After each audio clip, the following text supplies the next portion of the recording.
What is breathing under a brace? Essentially, we're being able to breathe under load. So early postpartum, we often cue an exhale to lift because essentially that exhale is facilitating that brace from the bottom up. So when we're going in our squats, we're lifting our kids, we're doing exercises, we kind of inhale, exhale to facilitate that brace. But as we get more dynamic in our exercises, maybe also our kids are getting heavier and building a more dynamic ribcage, so we're able to get a more 360 expansion, inhale and exhale. So we're sending air and pressure to different areas of the ribcage. So initially postpartum, maybe we're feeling really sticky in the ribcage, and the abdominals are the path of least resistance. So when we inhale, a lot of that air and pressure flows out. If we're gripping our bellies, a lot of that air and pressure may flow up into the neck and shoulders, which is potentially why we have a lot of tension up top. But as we learn to build a more dynamic 360 inhale and exhale, you can kind of imagine it almost like a water bottle. So it kind of has different like scrunches and different parts. So we want to get our breath to fill different parts of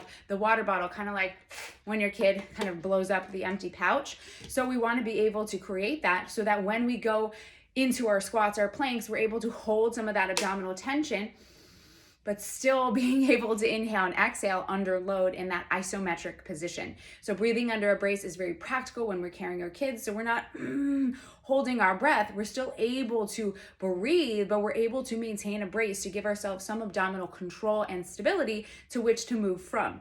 So to recap, kind of that abdominal brace, essentially we're maintaining tension in the abdominals as we inhale, and with that 360 fashion, sending air and pressure to other areas of the rib cage. We're not bearing down or just sucking it all in because we want to be able to breathe, right? And this is part of why we work on a lot of the breathing exercises and why we work on building abdominal control and stability first up close and then more distally. So we have that abdominal control, we can get some nice breaths, and so we can hold something like a plank and we can hold that abdominal tension and send air to other areas of the rib cage that might be restricted. So a plank would be a very difficult exercise early postpartum when you don't have that abdominal strength and control and all of that airflow is out on the belly. So if you're holding that plank position and all of the airflow is out on the belly, then it's essentially, you're not gonna be able to hold and gonna wind up extending through the low back, and also just, it's not gonna feel great. So when we're in a plank position, we're able to hold some of that abdominal tension in that brace,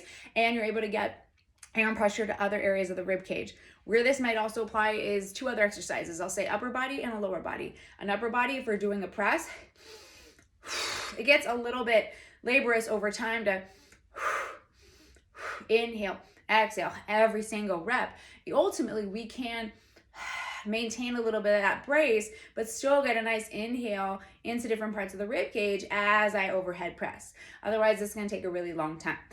Also, something like a squat, I might cue an exhale at the top of the rep, just to get the ribs kind of back, abs on and tension, and then inhale down. But as I inhale down into my squat, I'm not just letting everything go. I'm inhaling, exhaling, then I'm inhaling down, exhaling up, and I'm maintaining some of that abdominal tension while still going through that squat motion. It's gonna help me get that brace, and it's just gonna help me feel more stable through my lift. This is really applicable when you're holding groceries, when you're carrying your kid. You need to be able to maintain that spinal stability and have a nice brace and control, but you still need to be able to breathe.